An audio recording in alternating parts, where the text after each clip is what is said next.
On your side, NBC12 News at 11 starts with breaking news. And breaking right now at 11, I-95 is open after being shut down for emergency response following a more than 50-mile backup that had some people stranded for more than 30 hours. A drastic contrast from the scene that we first broke to you last night. Tonight, VDOT saying all disabled cars have been removed, but just because traffic is back open tonight, VDOT is warning travel remains hazardous. That's because cold and icy conditions continue as we watch for more wet weather. That's why we have live team coverage for you tonight. We will get to AJ Nwoko in just a moment with the latest on I-95 reopening. But first, we do want to start things off with Nick Russo in our First Alert Center tonight. So, Nick, cold and icy and much of the same ahead on this First Alert weather day, which, by the way, you've declared one for tomorrow, right? Yeah, Mikhail, we had to declare another First Alert weather day for Wednesday morning for the threat of a light glaze of ice because of some freezing drizzle that we're expecting during the late night hours right into the morning commute for tomorrow. We have all these counties shaded from Chesterfield, Dinwiddie points north and east. That includes Henrico, the city of Richmond, the Tri-Cities, right up into the northern neck. Tappahannock included in that winter weather advisory for the threat of a light glaze of ice, especially on untreated areas such as bridges, overpasses, and any sidewalks out there that do not have salt on them. So watch out for some slick spots tomorrow morning. Our temperatures are tumbling back into the mid-20s this evening. We're at 27 in Richmond, 24 up toward Hanover, 23 in Chesterfield, 22 in Farmville, and 27 in South Hill. These readings will not drop a whole lot more. It's not going to get quite as cold as it was last night, but it is already cold enough to refreeze any slush out there on the roadways, so use some caution again late tonight into the morning commute for tomorrow. We'll talk about temperatures that climb above freezing as we get toward 8 a.m. up to 34 degrees. That means the icy threat will end as we get toward the mid to late morning. In fact, we could do a lot of melting tomorrow afternoon as high temperatures approach the 50-degree mark for your day on Wednesday. With a mostly cloudy sky, much improved for the afternoon drive. And coming up in your First Alert forecast, we are looking ahead to potentially another round of some snow coming up Thursday night into Friday morning. We have a first look at your snowfall forecast map to see how much snow you may get coming up in a little bit. Makia? All right, winter definitely making a comeback. Thank you, Nick. Well, a quick update tonight on our school closings and delays. Richmond, Henrico, Hanover, and Goochland counties are all closed tomorrow. Meanwhile, Chesterfield will open 2 hours late. The full list will be crawling at the bottom of your screen. You can also find it on our 12 News app. After a nightmarish 30 hours of drivers stranded in freezing temperatures within a 50-mile backup, traffic on I-95 north and southbound lanes is finally open. VDOT crews gave the all clear just a few hours ago, getting much needed assistance from dozens of towing companies from Chesterfield all the way to Northern Virginia. AJ Nwoko is live on the Bryan Park interchange. And AJ, you actually spoke with one of the tow companies that just left the scene. How are they describing conditions out there tonight? Well, they say if you're trying to get from I-95 north towards D.C., your route's going to be pretty clear, but they say there's still plenty of reasons to be cautious on the roads right now. I-95 is open for traffic, but not before hundreds, if not thousands of you nearly frozen in place within a 50-mile backup Monday night into Tuesday morning. Some of these people had been sitting there in their cars, sleeping in their cars. They have kids in the cars, and it was just terrible. VDOT calling it a perfect storm of circumstances between the icy weather and not treating the roads because of the rain we saw earlier Monday. This caused multiple accidents, downed trees, and left cars and tractor trailers littered throughout I-95. It was a job so big, VDOT called in extra muscle just to clear a path. Asked us if we had any trucks to spare that we could send to Northern Virginia for this 50-mile backup. Bruce Eagle with Eagle Towing in Chesterfield was one of the dozens of tow companies called to assist. Eagle says by the time his crews arrived Tuesday morning, it wasn't the weather causing the issues. The road conditions were very passable.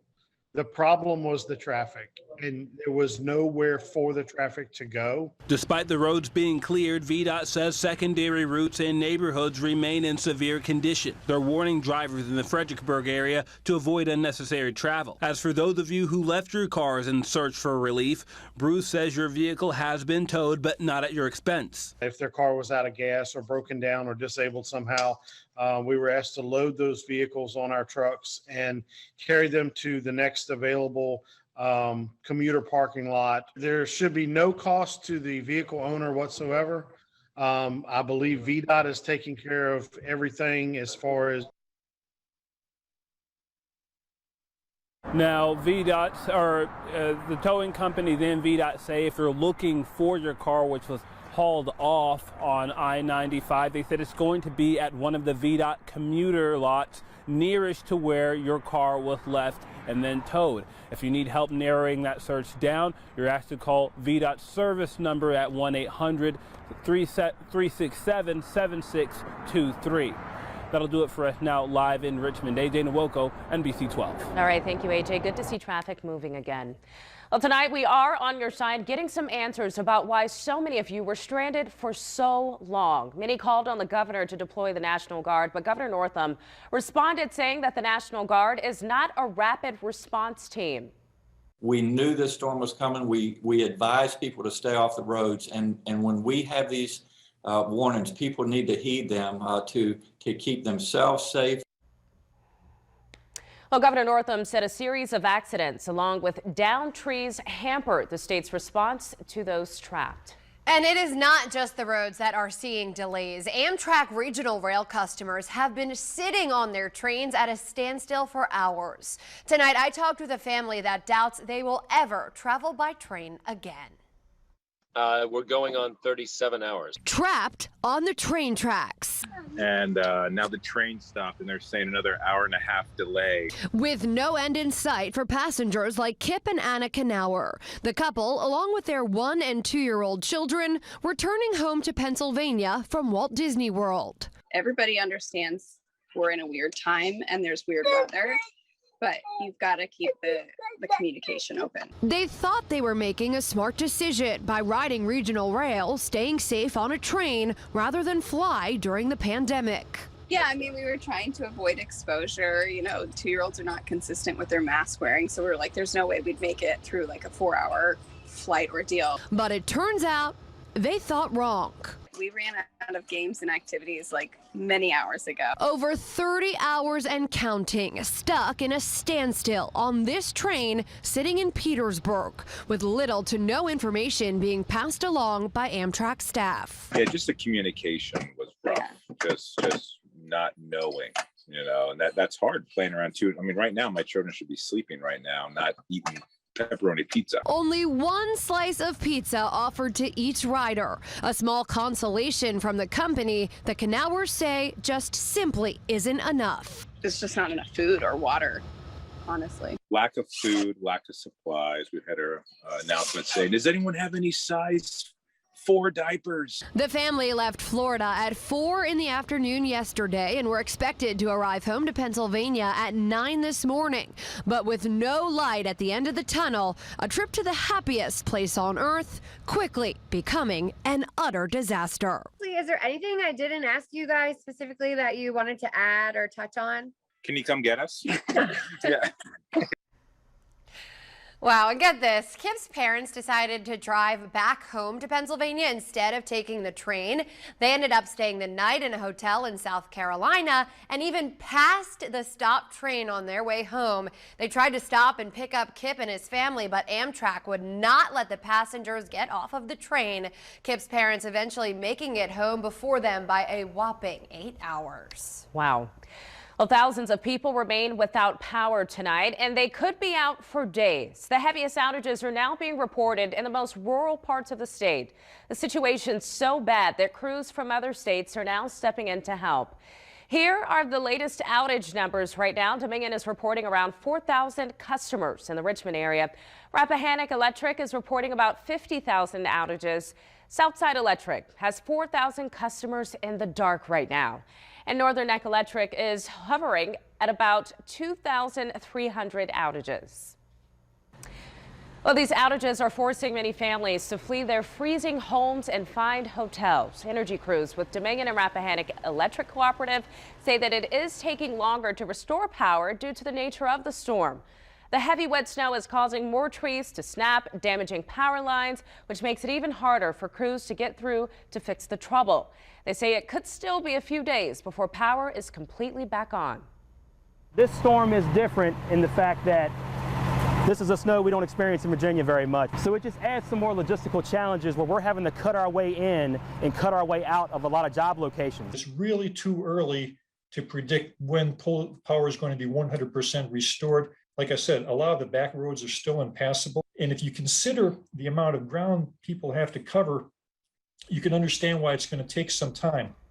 Well, both Dominion Energy and REC are bringing in hundreds of outside contractors from other states to pick up chainsaws and to get to work on restoring power. In the meantime, you should please be careful around power lines. If you do see a downed wire, please stay 30 feet away and always assume that they are energized. To help those impacted by the power outages, warming stations are being offered. In Hanover and Louisa counties, Louisa tonight is the overnight shelter, and it is open at Louisa County Middle School. Anyone in need of shelter can go there. You can contact 540-967-3496 for information and instructions. Also open overnight tonight, Winds Baptist Church in Glen Allen. You can call 804-798-5515 for more information. And in Hanover, starting at 9 in the morning tomorrow at the Montpelier Recreation Center, a warming and charging center will reopen. Water and restrooms along with electricity and phone charging will be available until 10 o'clock at night. Keep in mind, masks are required. Tonight, an urgent alert from the American Red Cross. The blood supply in Virginia is at a 10-year low. First-time blood donors are down 41% statewide. The Red Cross likes to have a 5-day supply of blood, but right now they have less than half a day's supply. That adds extra stress on the organization and hospitals. Each donation can save multiple lives, so if you are able to get out and donate, please consider doing so. Well, now let's get you to the latest coronavirus numbers right here in the Commonwealth. The state health department is reporting more than 15,000 new cases in just the last 24 hours. The positivity rate is now up to 29.9%. Now, when it comes to vaccinations in Virginia, nearly 68% of those eligible are fully vaccinated. Nearly 78% have at least one dose of a COVID shot. And the State Department of Health is rolling out more COVID testing events this week, pending inclement weather. Testing and vaccine events are closed for today, but here's a look at events starting tomorrow. There are events at the Eastern Henrico Rec Center and the Highland Springs Community Center. On Thursday, there's another event at Southside Plaza. Well, straight ahead, the situation on I-95 was nothing shy of a disaster. People stranded for more than 30 hours, but at a time of the biggest need, not all hope was lost. Coming up, we're hearing from the Good Samaritan who made sure those stranded had a lifeline. Coming up in your first solar forecast, we're watching the threat for some freezing drizzle and icy spots early Wednesday morning, and then more snow arrives Thursday night into Friday. We'll break down how much snow to expect coming up in your first solar forecast. Back now, taking you to a live check of I-95 north and southbound lanes are moving.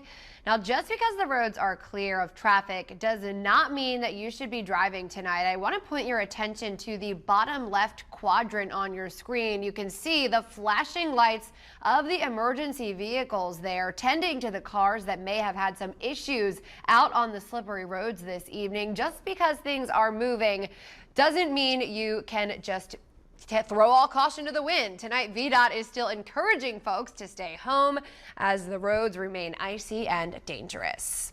Despite the complete mess that we saw out on 95 over the past 24 hours, we did also see some acts of kindness as well as Good Samaritans stepping up to lend a helping hand to those in need. Check out this video of a Chesterfield truck driver who on his way down from Rhode Island to Georgia decided to stop and do a good deed. He heated up a meal in the microwave in his truck and delivered it along with water to the car sitting next to him. I was like, yeah, I noticed, I'm that truck right there. I noticed you were there with me since 1 a.m. and, you must be really hungry and, tired. I can only imagine all the things. Like someone being in a car in that situation, it's 10 times worse.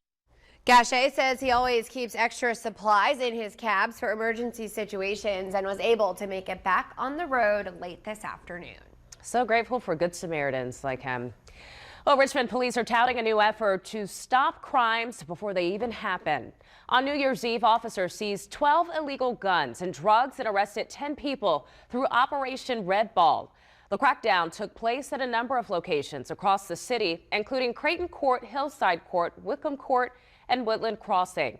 Police say Operation Red Ball was created after the murders of 2 children on 9 Mile Road in November. One of the goals is to preempt more violence in the city. Richmond's murder rate is currently at a 17-year high. Due to the winter weather, there are also recycling and trash collection delays in the Richmond area. Many crews were forced to stop their pickups as the conditions worsened yesterday. This, of course, will cause delays for the remainder of the week. You are asked to still put your container out on your collection day. Just be aware that it may not get picked up until the next day. Richmond residents, if you have any questions about trash collection, you can call 311. Accurate, reliable, breaking weather specialists. This is NBC12 First Alert Weather. The big weather story heading into your Wednesday morning is the threat for light glades of ice on top of any snow that may have frozen overnight tonight. From 4 a.m. to 9 a.m. on Wednesday, we have the threat for freezing drizzle. From Richmond to Petersburg points north and east up toward the northern neck. Kilmarnock, Lancaster County included in this winter weather advisory.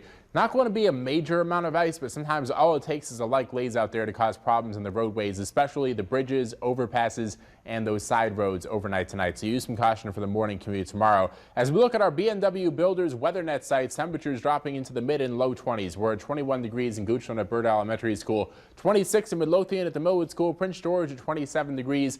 These readings will drop maybe a degree or two more overnight tonight before they gradually rise heading towards sunrise tomorrow. 22 for an overnight low, freezing drizzle possible with a mostly cloudy sky.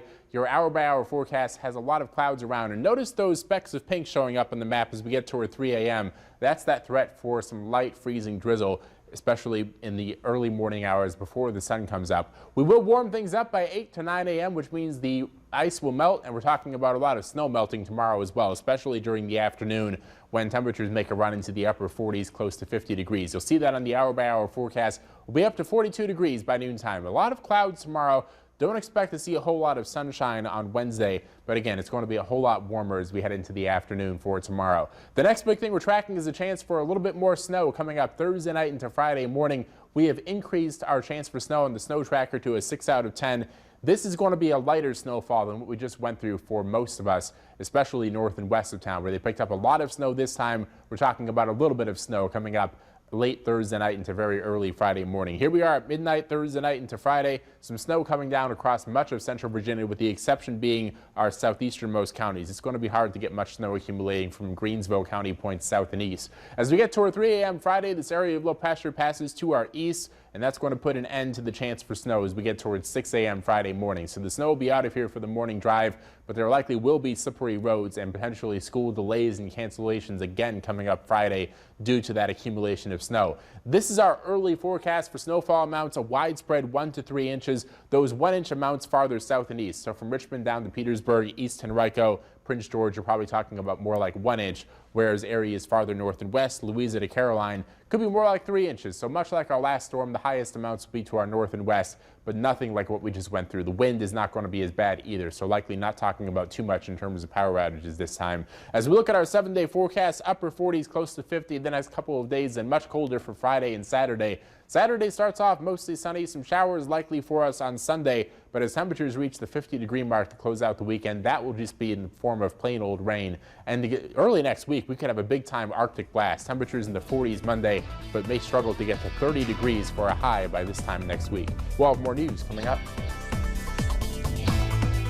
The NBC12 Sports Desk is sponsored by Pearson's Signature Dealerships, home of the 2-time warranty on engines and transmissions.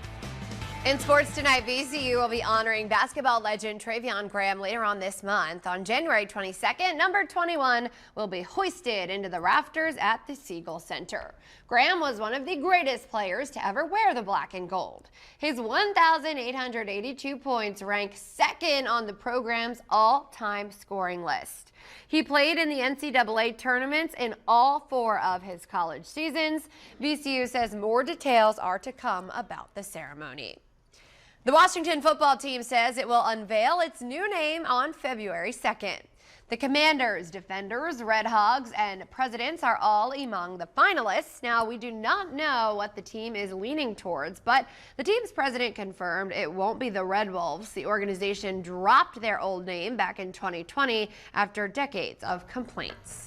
Well, in just 1 month, Beijing will host the Olympics. But with cases of COVID rising around the world, questions remain whether China can pull off the games safely and without a major outbreak. Janice Mackey-Frayer has more on those concerns now from China.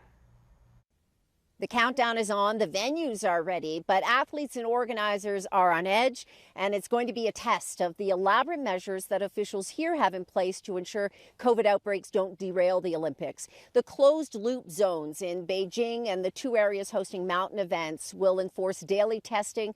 They'll have restrictions on movements and 0 interaction with anybody outside of the bubbles. This all comes as China is racing to contain its biggest COVID outbreak since the early days of the pandemic back in March 2020.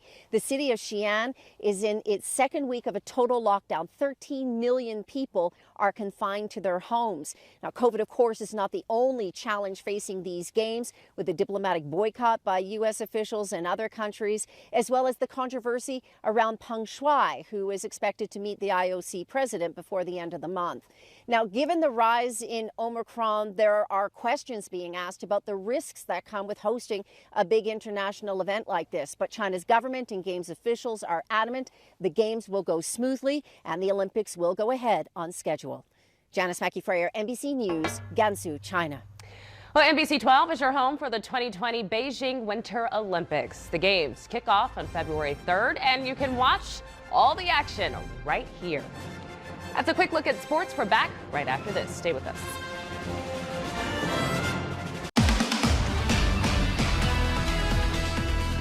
We have the concern for a little bit of freezing drizzle early on Wednesday. That's why it's a first alert weather day again for the morning commute tomorrow. From 4 a.m. to 9 a.m., we're looking at a chance for a little bit of freezing drizzle, which again could cause a glaze of ice from Richmond points north and east. Henrico, you're included in that winter weather advisory. But things will improve after 9 a.m. tomorrow. Then we fast forward toward Thursday night into Friday morning. Another snowfall likely, and our early forecast is for 1 to 3 inches. More like 1 inch from Richmond to East Henrico down toward the Tri-Cities, closer to 3 inches out toward Fluvanna, Louisa, up to Charlottesville and Orange County. Stay tuned for updates. Andrew will be in the morning talking more about this threat for snow. It's not going to be quite as big of a storm as we just had, but nevertheless could cause problems for the Friday morning commute. Temperatures by Friday turning colder again after a couple of days with highs near 50. Will be in the mid-30s Friday afternoon. Upper 30s close to 40 for Saturday. Lower 50s for us on Sunday with afternoon showers possible to close out the weekend. Makia? All right. Thank you, Nick, for all of your hard work over there. By the way, before we go tonight, we do want to give you a final check of the roads tonight. You're looking at VDOT cameras of the I-95, both the north and south direction, where, as you can see, traffic is once again moving. This is after more than 30 hours of backups. Keep in mind that traffic may be clear, but VDOT again is reminding you to stay home. And some of that evidence is you can see out there with emergency vehicles, lights flashing. Just know that you may not see the danger, but it's out there with that ice and those below freezing temperatures that we're seeing. So please be safe, stay home, stay warm, and just take it easy. Nick and our First Alert weather team will continue to monitor the weather conditions into the overnight hours. And of course, our morning crew will be back dark and early, starting at 4:30 a.m. So look to 12 News today to get you started and get you everything you need to know for your morning. And that's going to do it for us tonight at 11. The Tonight Show is coming up next. And as we mentioned, tune in tomorrow starting at 4:30 for 12 News today. Thanks for watching. We'll see you back here tomorrow. Have a great night.